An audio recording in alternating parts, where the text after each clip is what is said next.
그리고 두 번째로는 수업 시연인데요. 수업 시연도 저는 마찬가지로 스터디를 했습니다. 1차 끝나고는 친구들이랑 같이 했고요. 1차 합격자 발표 이후에는 학원에서 짜주는 스터디로 총 3명이서 같이 했는데 저는 서울, 2명은 경기 이렇게 해서 3명 모두 다 합격을 했습니다. 그래서 스터디원을 잘 만나는 것도 정말 너무너무 중요합니다.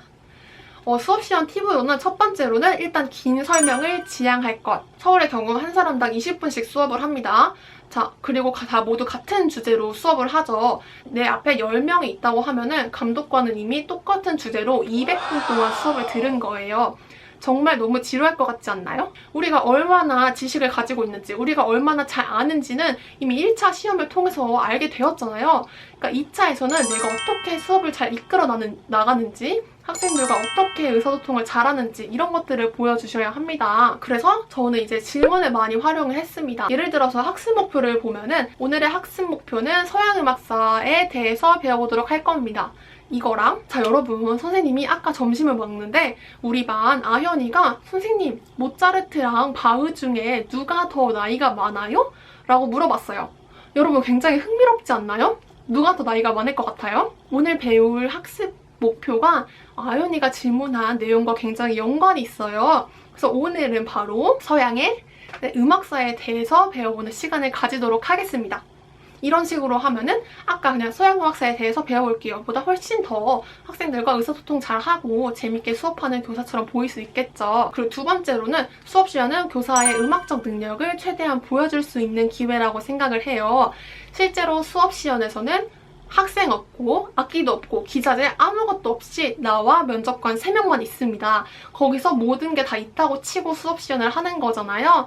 그래서 특히 성악 선생님들 같은 경우에는 뭐 가창곡이 나왔으면은 실제로 노래를 불러줌으로써 나는 이렇게 노래를 잘하는 교사다 라는 걸 보여줄 수도 있겠고 내가 실제로는 피아노를 못 치지만 잘 친다고 가정할 수 있잖아요. 그래서 여러분이 방금 창작한 곡을 선생님이 코드까지 넣어서 한번 피아노로 들려줄게요 하면서 치면은 내가 피아노를 진짜 잘 치는지 못 치는지 알게 뭐야. 그건 실기에서 보여주면 되는 거고 수업 시연에서는 나는 이만큼 음악적 역량이 뛰어난 교사다 라는 거를 가정하고 보여줄 수 있겠죠. 세 번째로는 모둠 수업과 순회 지도입니다.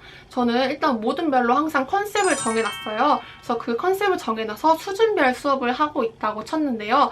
1모둠에는 항상 못하는 친구가 있는 거예요. 그래서 그 못하는 친구에게는 국악을 가르쳐준다. 그러면 옆에 사물놀이부에 속해 있는 뭐 소희가 알려줄까? 이렇게 하기도 하고 아니면 제가 가끔 비계 설정을 해주기도 하고 뭐 2모둠에는 잘하는 애들만 많이 모여있다. 그러면은 이 모둠은 벌써 다 끝났나요? 너무 잘했네요. 그러면은 우리 이제 노래 다 만들었으니까 여기다가 가사를 붙여볼까요? 아니면 여기다가 반주를 더 만들어볼까요? 그래서 못하는 아이들과 잘하는 아이들의 수준별 수업을 보여주려고 했습니다.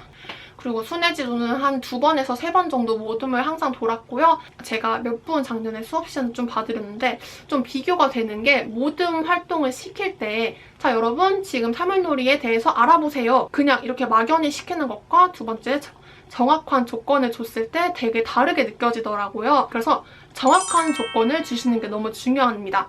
그래서 내용, 시간, 역할, 기자재 활용 등 이런 정확한 조건을 줘서 자 1모둠은 사물놀이 악기에 대해서 알아볼게요. 2모둠은 사물놀이 유래에 대해서 알아볼게요. 자 그리고 우리 학기 초에 정한 모둠별 역할이 있죠. 이금희, 기록이, 시간이 등이 있는데 자 이금희가 모둠을 잘 주도해주고 기록이는 친구들이랑 얘기하는 거 항상 다 적어주고 시간이는 중간중간 시간 체크를 잘 해주세요. 자 선생님 지금부터 5분의 시간을 주겠습니다. 5분 동안 학습지를 완성해서 발표를 해보도록 할게요. 하고 2초가 지난 뒤에 4분이 지났다고 치는 거예요. 그래서 자 여러분 지금 이제 시간이 1분 남았습니다. 거의 다 완성되었나요? 하고 시간이 더 필요하다고요? 이렇게 물어보면서 나는 지금 학생들과 의사소통을 하고 있다 또 치는 거죠. 그럼 선생님이 지금 2분의 시간을 더 주도록 하겠습니다. 이런 식으로 모둠 활동을 할 때 되게 뭔가 의사소통을 많이 하려고 노력을 했습니다.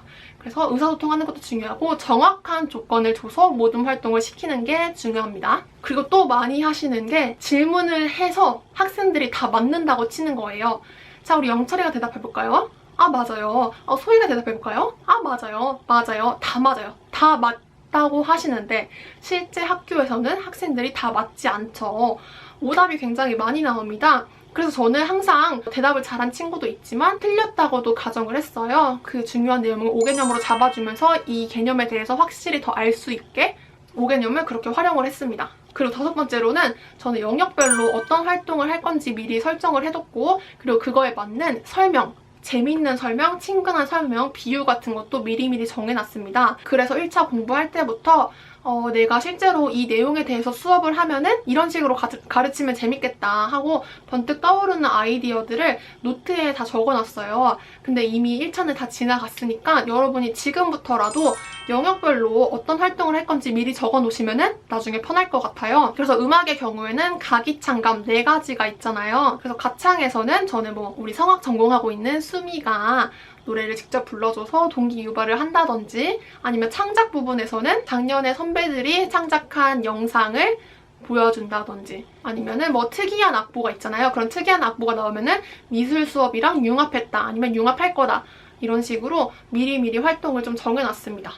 그리고 그 외에는 이제 학생들 이름을 정할 때 미리미리 정해두시는 게 좋아요. 어떤 분이 가영, 나영, 다영 이렇게 하신다는 분도 있는데, 저는 서울 지역을 쳤잖아요. 그래서 서울 지역의 이름을 학생들 이름으로 설정을 해놨습니다. 그래서 연희, 아현이, 홍재, 성수, 상수 이런 식으로 했는데 아마 면접관님들은 잘 모르셨을 것 같아요. 그리고 2번째 모듬 이름도 1모듬, 2모듬, 3모듬 이런 것도 있지만 소통 모듬, 공감 모듬 이런 식으로 좀 인성적 영역을 신경 쓰는 교사 같이 보이려고 했고요. 항상 수업 시간 스터디 할 때마다 지도안을 정말 안 보려고 했습니다. 이제 샘여림표 노래나 음악 시간의 구호, 음악 시간 시작 구호 이런 것들을 미리미리 정해놨습니다. 그래서 내 수업만의 특별한 것들을 좀 보여주려고 했어요. 그리고 마지막으로는 이제 실기입니다. 서울 지역의 경우 범주 범창, 피아노 응용 반주하면서 노래 부르기, 그리고 민요 가창, 장구 치면서 노래 부르기, 그리고 시창청음 이렇게 3가지로 있는데요. 먼저 첫 번째 시창청음을 저는 청음은 3월달 공부하면서부터 매일매일 2-3개씩 듣는 연습을 했었어요. 그래서 청음은 사실 어렵지 않게 준비를 했는데 서울의 경우 마디 채점이거든요. 그래서 한 음표라도 틀리면 바로 마디가 날아갑니다. 근데 저는 제가 청음에 좀 자신이 있어서 절대로 나는 하나도 틀리지 않겠다 라는 마음을 가지고 했다가 실제 시험에서 한 3마디 정도 날린 것 같아요. 그래서 하나하나 음표에 연연하지 마시고요. 그 마디를 아예 못 들을 것 같으면 다음 마디를 듣는 걸 추천드릴게요. 근데 이거는 시험 보는 지역마다 음표 채점도 있고 마디 채점도 있잖아요. 지역마다 다르니까 여러분 지역에 맞게 해주시는 게 좋을 것 같고요. 시창은 1차가 끝나고부터 준비를 했습니다. 그래서 이성천 시창과 청음 연습 2권을 사서 서울은 거의 무조로 나오잖아요. 그래서 무조 어려운 부분들만 노래 부르는 연습을 했고, 창도 스터디, 밴드 스터디를 구해가지고 하루에 한 번씩 연습하는 거 인증하는 스터디를 했어요. 그래서 실제로 내가 시창한 거 녹음해서 그거 올리는 거 했는데 이거를 통해서 다른 사람들의 시창을 어느 정도 하는지 좀 파악하려고 했습니다. 그리고 2번째는 피아노입니다. 피아노는 되게 피아노 치는 거 좋아하고 피아노에 좀 자신 있었지만 그래도 임용 피아노 레슨을 잠깐 받았었어요. 그래서 피아노도 3월부터 연습을 했었고요. 저는 노래에 좀 자신이 없었기 때문에 피아노를 화려하게 치자고 생각을 해서 전주랑 반주 부분을 항상 화려하게 치는 연습을 했습니다. 그리고 제가 시험 보기 전년도에 국악가창에서 정말 이상한 캔디 타령이 나온 거예요. 그래서 올해는 서울이 이제 범주범창으로 뒤통수를 때릴 수 있겠구나라고 생각을 해서 정말 뮤지컬곡, 가요곡, 이상한 노래 다 쳐왔습니다. 그래서 피아노도 사실은 암기인 것 같아요. 그래서 피아노는 딱 이 노래 쳐봐! 했을 때 3초 안에 그 곡의 전주가 바로 나오고 노래를 바로바로 부를 수 있어야 된다고 생각을 합니다. 검은 책 2권을 거의 다 외웠어요. 그래서 이 노래 쳐봐 하면 바로바로 나올 수 있게 연습을 했습니다. 정말 피아노를 많이 치면 하루에 10시간 정도 쳤던 것 같고요. 저는 피아노를 그래도 좋아해서 재밌게 준비를 했지만 피아노가 힘드신 분들은 정말 많이 스트레스 받아 하시더라고요. 그러니까 피아노도 많은 시간을 투자해서 정반주 패턴을 외우는 걸 좀 중요하게 생각하시면 될 것 같습니다. 3번째로 성악의 경우 저는 노래에 너무 자신이 없었기 때문에 성악 레슨을 좀 꾸준히 받았는데 성악 발성이 쉽게 붙지 않더라고요. 그래서 막판에는 그냥 큰 소리로 부르는 연습을 했고요. 실제 시험장 가서도 그냥 큰 소리로 정말 부르고 나왔습니다. 그리고 네 번째는 국악가창인데요. 다른 지역의 경우에는 그냥 민요가 나오는데 서울만 특이하게 국악가창으로 되어 있죠. 그 말인즉슨 민요뿐만이 아니라 판소리, 시조, 가곡, 창작국악 모두 나올 수 있다는 겁니다. 그래서 저는 불안하기 싫어서 그 교과서에 있는 모든 모든 국악곡들을 다 레슨 받고 다 외웠고요. 사실 하다 보면 좀 현타가 옵니다.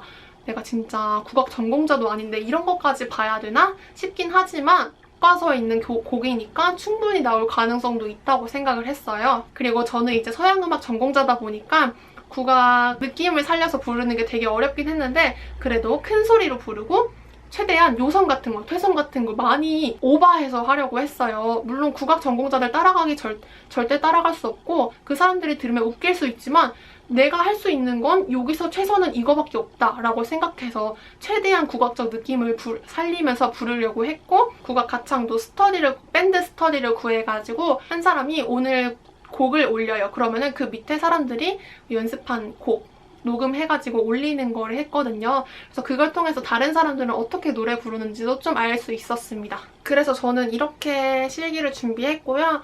실기 보기 전에 학원에서 실기 모의고사를 봤는데 거기서 제가 1등을 한 거예요. 그리고 이제 피아노도 웬만큼 볼 거 다 봤다 하고 국악 가창도 웬만한 거 다 레슨 받고 다 할 줄 안다. 그래서 나름 당당하게 시험장에 갔습니다.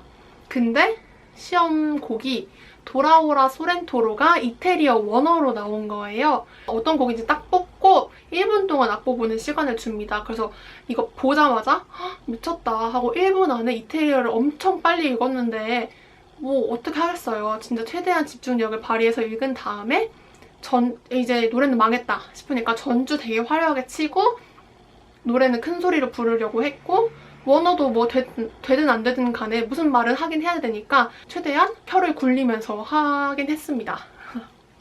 네, 그래서 여기까지 해서 저는 어떻게 임용고시 2차를 준비했는지를 말씀드렸고요. 이게 정답이라는 게 아니라 여러분이 공부하실 때 조금 참고하시면 좋을 것 같아서 찍은 영상이에요. 그래서 참고만 하시면 좋을 것 같고요. 얼마 안 남았으니까 조금 더 힘내서 열심히 하셔서 좋은 결과 얻으셨으면 좋겠습니다. 그럼 오늘 영상은 여기까지입니다. 안녕!